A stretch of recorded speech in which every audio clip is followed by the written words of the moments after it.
Hi all അസ്സലാമു അലൈക്കും welcome back.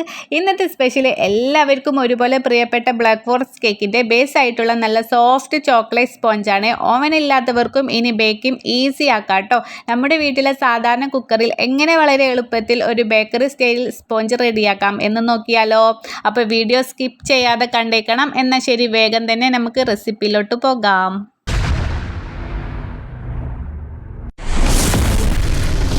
ആദ്യം തന്നെ നമുക്ക് ഒരു ഡ്രൈ ഇൻഗ്രീഡിയൻസ് ഉണ്ടാക്കിയെടുക്കാം. അപ്പോൾ ഒരു ബൗൾ എടുത്തിട്ട് അതിലോട്ട് 3/4 കപ്പോളം മൈദപ്പൊടി ചേർത്തി കൊടുക്കാം. 3/4 കപ്പോളം എന്ന് പറഞ്ഞാൽ 250 ml കപ്പിനാണ് കേട്ടോ.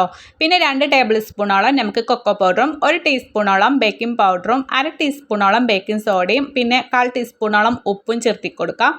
നന്നായിട്ട് നമുക്കിതൊന്ന് മിക്സാക്കി എടുക്കണം. ഒരു വിസ്ക് ഉപയോഗിച്ചിട്ട് തന്നെ മിക്സാക്കി എടുക്കാം. പിന്നെ അതിന് ശേഷം മിക്സാക്കിയതിന് ശേഷം നമുക്കിത് നന്നായിട്ട് 3 പ്രാവശ്യത്തോളം അരിച്ചെടുക്കണം കേട്ടോ. അരിച്ചെടുക്കുന്നത് കട്ടകളൊന്നും ഇല്ലാതെ നമുക്ക് നല്ല സ്മൂത്തായിട്ട് കിട്ടാൻ വേണ്ടിയിട്ടാണ്. നല്ല സ്പോഞ്ച് കേക്കായിരിക്കണമല്ലോ, അപ്പോൾ അതിന് വേണ്ടിയിട്ടാണ് അങ്ങനെ ചെയ്തെടുക്കുന്നത്. ഇനി നമുക്ക് വേണ്ടത് 3 മുട്ടയാണ് എടുക്കേണ്ടത്. അതൊരു നനവൊന്നും ഇല്ലാത്തൊരു ബൗളിലോട്ട് നമുക്ക് പൊട്ടിച്ചൊഴിക്കാം. ഇനി നമുക്ക് ബീറ്റർ വെച്ചിട്ടാണ് കേട്ടോ ഇതൊന്ന് ബീറ്റ് ചെയ്തെടുക്കാനുണ്ട്. അപ്പോൾ ബീറ്റർ ഇല്ലെങ്കിൽ നിങ്ങൾ വിഷമിക്കൊന്നും വേണ്ട. നമ്മുടെ മിക്സിയുടെ ജാറിൽ നമുക്ക് മുട്ട പൊട്ടിച്ചിട്ട് ഒഴിച്ചു കൊടുത്തിട്ട് ഇതേ സ്റ്റെപ്പ് നിങ്ങൾ അതിൽ ചെയ്തെടുത്താൽ മതി കേട്ടോ. ഇനി അത് 1 മിനിറ്റോളം നമുക്ക് നന്നായിട്ടൊന്ന് പതപ്പിച്ചെടുക്കാം.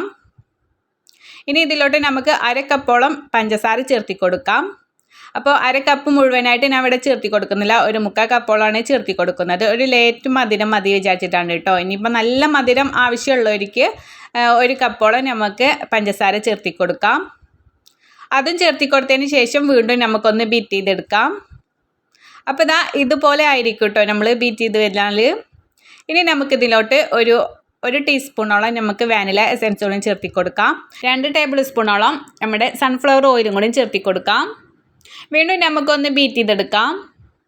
ഈ കേക്ക് നമുക്ക് ബ്ലാക്ക് ഫോറസ്റ്റിന് മാത്രമല്ല കേട്ടോ, നമുക്ക് ഈവനിങ് ചായൻ്റെ ഒപ്പമൊക്കെ കഴിക്കാൻ പറ്റും. കട്ട് ചെയ്തിട്ട് നമുക്ക് ചായൻ്റെ ഒപ്പം കഴിക്കാൻ അടിപൊളിയായിരിക്കും. കുട്ടികൾക്കും എല്ലാവർക്കും ഇഷ്ടപ്പെടും കേട്ടോ.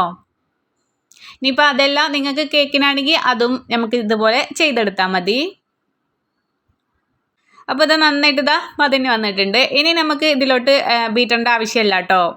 ഇനി നമുക്ക് വല്ല തവിയോ അല്ല വിസ്കോ വെച്ചിട്ട് എന്തെങ്കിലും വെച്ചിട്ട് നമ്മൾ ഡ്രൈ ഇൻഗ്രീഡിയൻസും കൂടി ചേർത്തി കൊടുത്തിട്ട് നന്നായിട്ടൊന്ന് ഇളക്കി കൊടുത്താൽ മതി. അതുപോലെ തന്നെ കൂടുതൽ ഇളക്കി കൊടുക്കും ചെയ്യരുത് കേട്ടോ. കൂടുതൽ നമ്മൾ ഇളക്കി മറിച്ചാലും നമ്മുടെ കേക്ക് കൂടുതലായിട്ട് നമുക്കിങ്ങനെ പൊങ്ങി വരില്ല.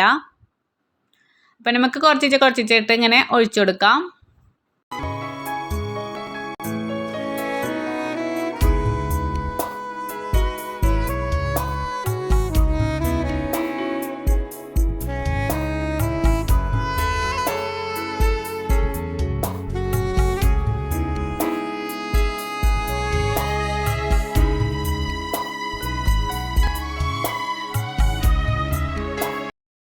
ഈ ഒരു കൺസിസ്റ്റൻറ്റിലായി കഴിഞ്ഞാൽ നമുക്ക് ഇതിലോട്ട് 1/2 കപ്പോളം നന്നായിട്ട് ചെറിയൊരു ചൂടോട് കൂടിയിട്ട് തന്നെ പാൽ ഒഴിച്ചു കൊടുക്കണം കേട്ടോ.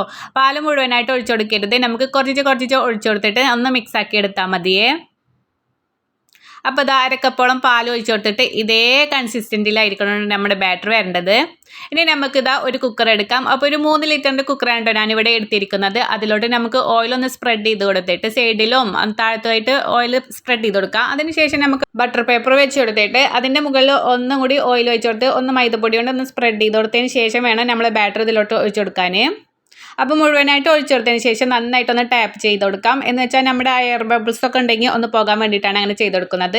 ഇനി നേരിട്ട് ഡയറക്റ്റായിട്ട് നമ്മുടെ കുക്കർ നമുക്ക് ഗ്യാസിലോട്ട് വെച്ച് കൊടുക്കരുത് കേട്ടോ. താഴത്തെ നമുക്ക് ഒരു പഴയ നമ്മുടെ പാനോ അതിപോലെ പഴയ എന്തെങ്കിലും പ്ലേറ്റുകളോ അങ്ങനെ എന്തെങ്കിലും വെച്ച് കൊടുത്തതിന് ശേഷം വേണ്ട മുകളിൽ നമ്മുടെ ഫിസിലെടുത്തിട്ട് കുക്കറെ നമുക്ക് വെച്ച് കൊടുക്കാൻ.